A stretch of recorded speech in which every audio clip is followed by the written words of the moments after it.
সত্যজিৎ রায় সৃষ্ট বাংলা সাহিত্যের একটি জনপ্রিয় কাল্পনিক গোয়েন্দা চরিত্র হল প্রদোষচন্দ্র মিত্র ওরফে ফেলুদা।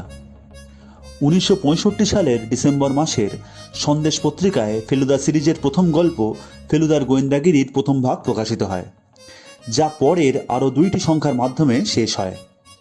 এই 2025 ডিসেম্বরে গোয়েন্দা ফেলুদা চরিত্রের 60 বছর পূর্ণ হল। ফেলুদার ব্যক্তিগত জীবন কেমন ছিল? মাত্র 9 বছর বয়সে ফেলুদার বাবা মা মারা যাওয়ায় ফেলুদা তার ছোট কাকার কাছেই মানুষ হয়েছেন। ফেলুদার বাবা জয়কৃষ্ণ মিত্র ঢাকা কলেজিয়েট স্কুলে গণিত ও সংস্কৃতের শিক্ষক ছিলেন। ফেলুদা শখের ডিটেকটিভ হলেও পরে এই গোয়েন্দাগিরি তার পেশা হয়েও দাঁড়ায়। গোয়েন্দাগিরি শুরুর আগে ফেলুদা একটি বেসরকারি অফিসে কিছুদিন চাকরিও করেছেন। জানেন ফেলুদার এই গোয়েন্দাগিরির পারিশ্রমিক কত ছিল? ফেলুদা এই গোয়েন্দাগিরির জন্য পারিশ্রমিক নিতেন অগ্রিম 500 টাকা, আর কাজ শেষ হলে আরও 500 টাকা। কিন্তু পরে এই অর্থ বেড়ে দাঁড়ায় 2000 টাকায়।